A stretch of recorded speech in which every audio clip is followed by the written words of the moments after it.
Hi BookTube, welcome to Jackie's Literary Corner, and it's time for a library book haul.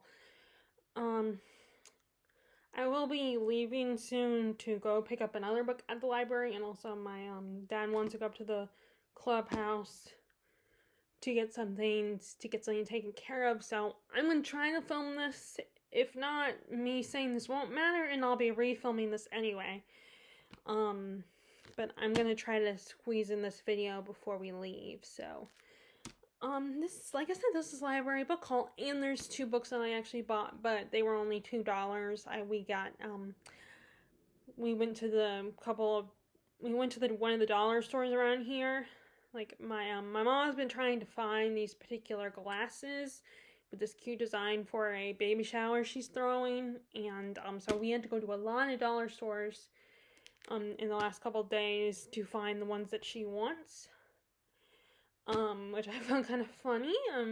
I was, although my response at first, she was worried, I was annoyed that we had to go to all these different places. But I just find it funny that she had to go to a million different dollar stores just to find the glass that she wants, which they are cute, So, and it is for a baby shower. She wants to do a really nice, cute baby shower for her coworker. So, I guess I can't blame her. I just think it's kind of funny. But anyway, so, and, like I said, I'm gonna be picking up another book from the library, today, because I can't go tomorrow because I have to go to work, and they said it'll be available to me until Monday, and Monday I am also working, and of course Sundays it's closed, so I had to pick it up today. And then Saturdays it also closes early anyway, so even if I was off, I would still have to get there by a certain time. It closes like by noon, which, yeah, I mean, considering that I get up at 7 every morning, I probably could do it, but it's just easier if I can see if I can take it now. I was just worried that I don't have anything to get back to them to return, so I was just a little worried I'm worried that they won't let me take it, but hopefully they'll remember, unless it's not the same girl, that I was there yesterday, and I did the whole process of renewing, and then, so, anyway, let's get to the books, and then I'll also show you the two I got from the Dollar General. Well, first, let me go ahead and show you the one I'm in the middle of reading, which is March by Geraldine Brooks, which is about, as the title suggests, the March family, particularly Mr. March, from Little Women, in his time during World War I as a chaplain on the battlefield, and his struggles, and how he met his wife, Marmee, although I think they say her name is Margaret. I did not know that, but that's all. Of course, that's also because most of my exposure to Little Women has been the movie adaptations, at least the recent one and the one that came out in the 90s. I haven't seen the other ones because I know there's like a million adaptations. And I did attempt the book, but I think it's just not the best timing. It was not good timing because I think I was too old to be the target audience, which I know I still read middle grade. But also, it just came off as a little too sentimental for my taste. So, but I thought I still might like this one. And so far I am. Because it helps that it's about Mr. March. And so we're not focusing on, the daughters the young daughters and what they're doing in their day-to-day lives. I mean, he definitely has a very strong moral compass, but it's not done in a very sentimental, sappy kind of way. It's done in a very, like, justice, for injustice and doing what is right, but not in a, like a saintly kind of way. More in a, he's just a good guy. He wants to do what's right, and doesn't agree with how a lot of people would think back then during, like, the Civil War and stuff. It's pretty good. It is one of those books where it's not a super long book, but it has long chapters that are slower. It's like reading diary entries almost. So it's still taking me quite a while to read, but I am liking it so far. Just like I said, it's a bit slow, you know. But I have attempted to read one of her other books before, and I just wasn't feeling it. So I definitely am not one of those people. I only have a couple authors that are like auto-buy authors, and even then, some of those like at least one or two of them, I won't read everything. In other words, like someone like Stephen King, I won't read everything. But then Kate Morton, so far, I've read everything by her, and I've enjoyed it. So I'm definitely, it depends on the plot, like the story and the genre. So there's long story short, there's very few authors that I will like everything they write. So maybe if I read more of her works, she would be an author where I don't like everything that she writes. But I really am enjoying this one. Okay, so the other book. So next, another book from the library is George Washington's Secret Six: The Spies Who Saved the American Revolution. So I remember liking the show Turn, Washington Spies. I haven't watched it in a while, but I've been meaning to return to it. But sometimes with historical fiction, sometimes I'm not always in the mood for it. And I'm hoping this will motivate me, because this is basically about the same thing. The spy network that George Washington had created. And I am listening to, I keep forgetting to mention it, but I have been listening to the Hamilton audiobook. But it's slow going because it's a long book. That's why I ended up buying it on my iReader that goes with my phone, on my Apple phone. And but it's a little slow. It's a very long, dense book, so it's kind of slow moving. And then while at the same time, I've been picking up other audiobooks as well via Libby. So I will, because I want to get those done within the week. Then I prioritize those and come back to the Hamilton audiobook because it's mine. I bought it, so I can listen to it. I take as long as I want with that one. But and that also, talks about the American Revolution and everything. But I'm hoping, like I said, I'm hoping this will also get me motivated to pick up the show Turn, because it's about the same, almost, is, like I said, going by the title, it's about the same thing as this one. But this is, I think the whole idea of George Washington having spies on the inside is a really cool concept, and I would love to learn more about it. And I just think the idea of these men risking their lives, these men going undercover and risking their lives to help us is very admirable and scary. And according to the show Turn, there was one woman involved in the ring as well, the spy ring as well. I can't remember. I want to say her name was Elizabeth or something. She is in the show Turn. I don't know if they're going to talk. I'm assuming they'll talk about her in this one as well, in this book too. But this is by Brian Kilmeade and Don Yeager. I wonder. I'm always curious how that works when it's two authors working on something. Like, do they go back and forth? Like, each one writes a chapter and they put them together or something? I don't know. But yeah. So, and I feel like I should get to this one next after I read that one. But I want to also start reading this other nonfiction book I borrowed, which is Zelda Fitzgerald, Her Voice in Paradise, by Sally Klein. So of course lately it's been coming out that maybe no, actually not lately. I think it's been talked about for a while that maybe Fitzgerald was another one of those authors that he kind of stole his wife's ideas. That not all of his work was his own. And she also had a lot of mental health issues too, I know. And they had a very tumultuous marriage. And I'm actually reading Right now I'm reading another nonfiction book. Grab it without. This one, Everybody Was So Young, which is not about the Fitzgeralds, but it is about Gerald and Sarah Murphy, another couple that was part of that circle. And I believe Gerald Murphy was an artist.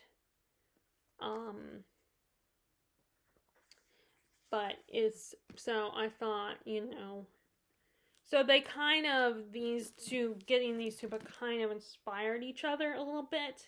Not the authors themselves, but inspired me to pick them up. But this is a bit of a longer one. This is about, let's see, how many pages? Oh, this is the book where I'm kind of breaking my rule a little bit here. But, I've said this before, that what will probably most likely happen is that I'll start reading, but then I'll decide, actually, I'm going to go ahead and return it and borrow it. Okay, well, most of the writing is, the extra pages are like, appendices and stuff like that, and like reference pages. So, but it is it's still in the 404 is the last page, and then the rest of it, like, notes and appendices and stuff. So there's 404 pages. So, but I've always been intrigued by this woman, I like the writing. So he is a good writer. And I've been curious about her and her work. Like I said, I think a lot of his ideas came from her. Now I don't know if some of the writing was hers and maybe he just put his name on it. I'm not sure. But it is interesting that, like, it's been coming out that potentially a lot of these famous male artists, that maybe it was their wives' work. I mean, it's like that movie Big Eyes. It turns out that it was her work. It was the guy's wife's work. Her pictures, and and he just took credit for it. And then the same thing with and then there's that one movie with Keira Knightley that came out 5 years ago, about that one French author, Claudine or something, or no, her books were, she wrote children's books or something, no, not children's books. Sorry, I vaguely recall the movie, but I never watched it. But I also had the same idea of she never really got credit for her own work. But yeah, so I thought I would check this out. I did almost get the Jimmy Stewart biography that was at my library, but I decided to get to I'd rather read this one first and then read the Jimmy Stewart one.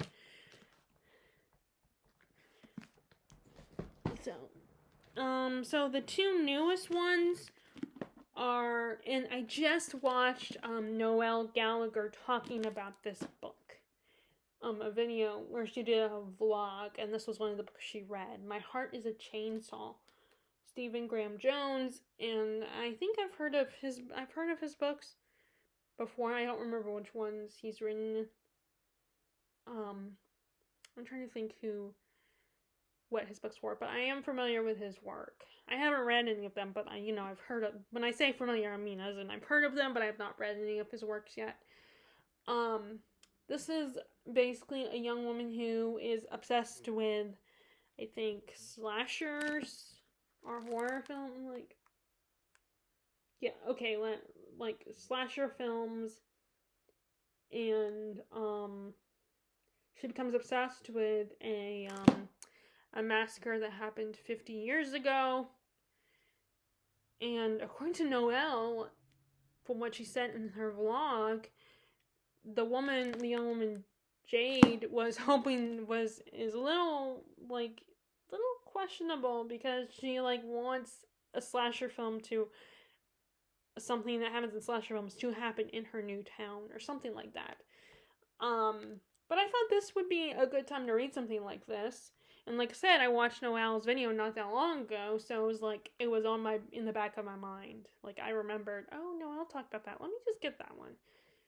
Which is, it's good that I was actually kind of trying to go through quickly my library visit yesterday, and I decided not to browse or anything because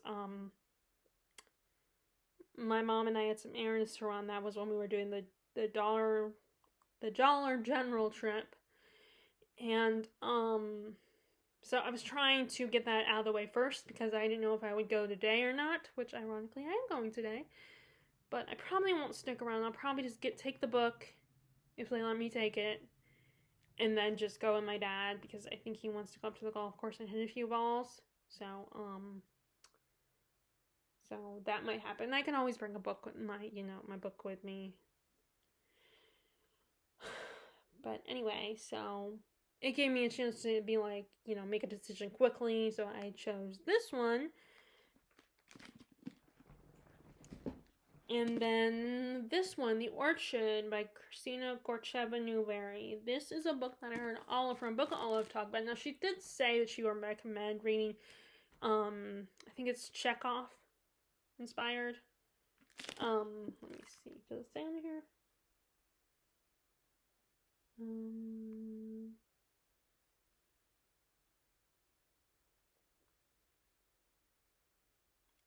Okay, yeah, Anton Chekhov. Because this is inspired by The Cherry Orchard, which I don't know if that's a novel, a short story, or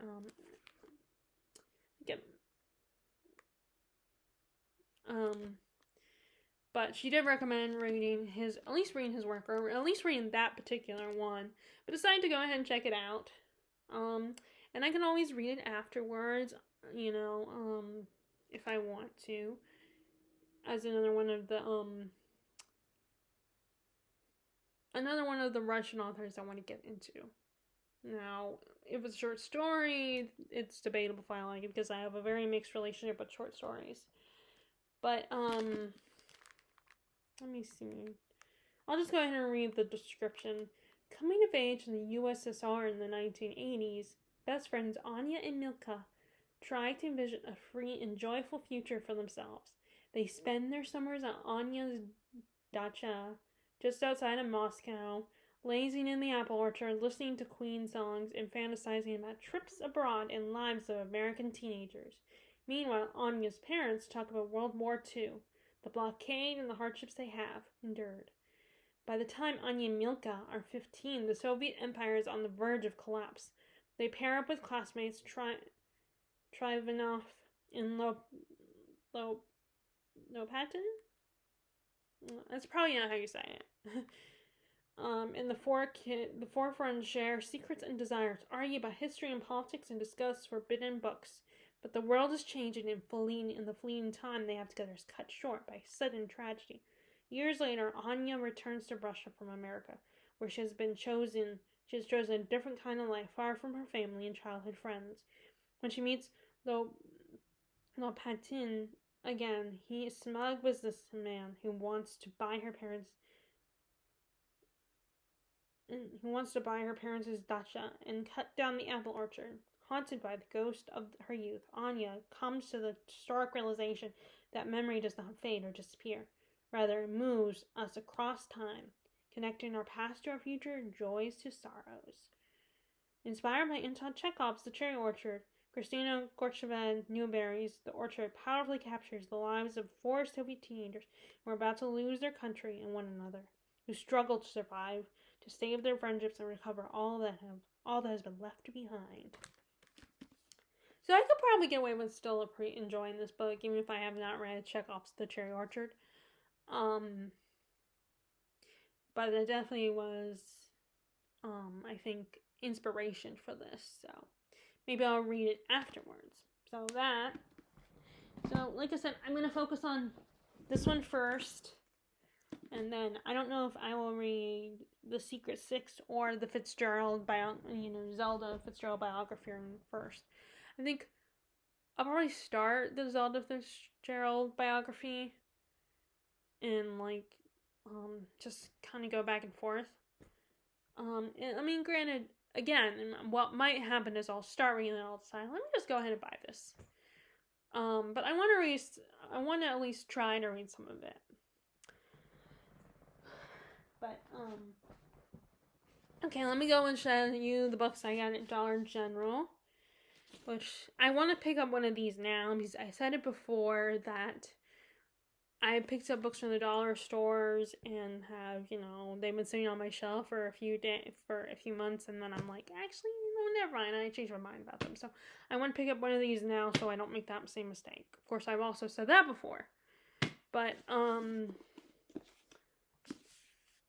so first we have Esme Wells by Adrienne Sharp.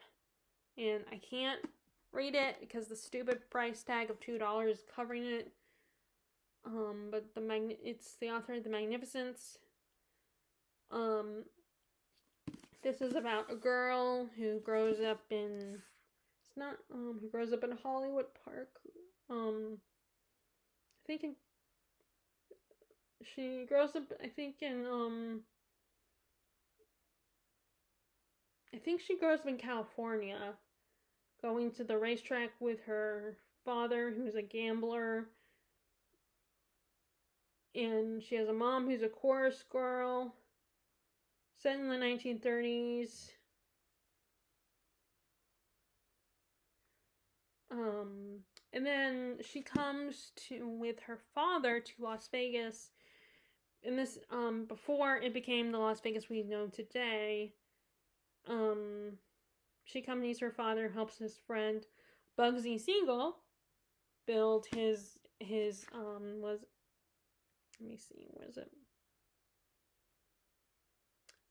famous Flamingo Hotel.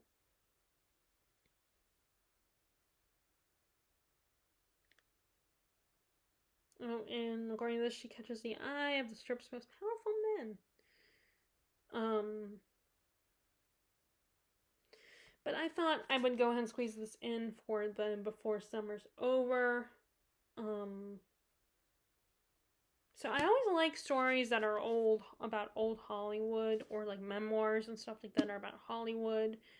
I think that's really fascinating. I really liked the movie, the one that just came out a couple years ago with, I'm trying to think of what it's called. La La Land.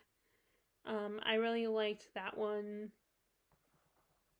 Of course, it was a musical, so I was set up to like it. Same thing with Chicago, which also kind of has to do with old,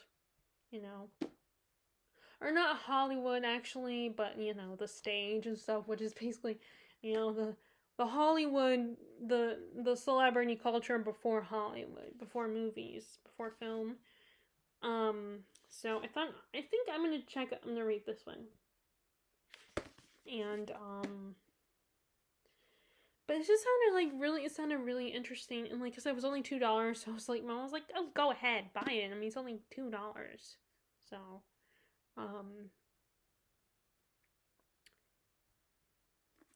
okay, so I thought this would be cool. I mean, like I said, I want to pick it up sooner rather than later, ideally before the summer's over. And then the other one I got was The Italian Party by Christina Lynch.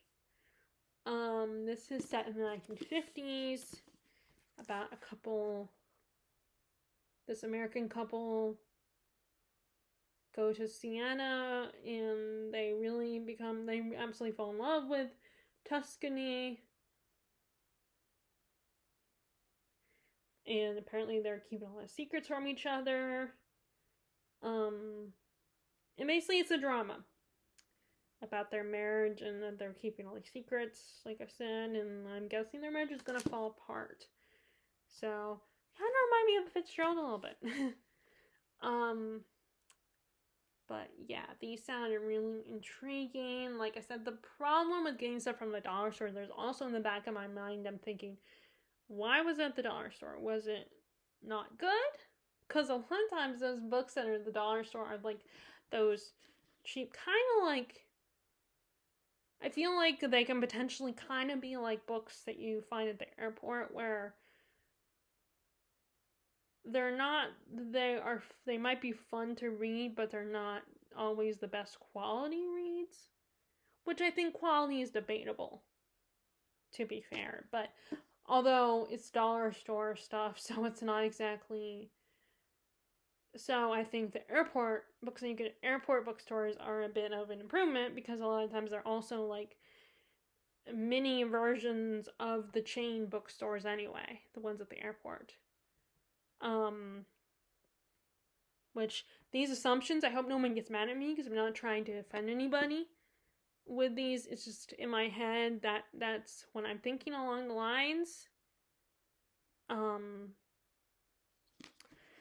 But occasionally, because I have a bit of an obsession of having to, because unfortunately I do have my parents are not wrong when they say I have a bit of a habit of my priority. If there's books at the place, then I'm gonna make a beeline for the books, and feeling like, oh, I need to buy a book.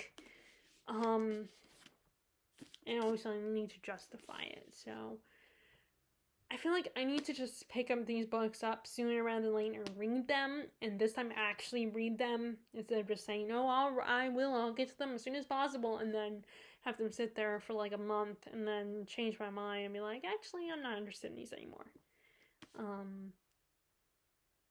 Because I don't want to. I have a bad habit of making that mistake. So that is my little haul, my library haul, and I hope you guys enjoyed that. Please give my video a thumbs up if you liked my video. No pressure. And if you want to be updated on when I upload new videos, then click the bell icon. And I hope you are enjoying your reading. And I will talk to you all later. All right, bye.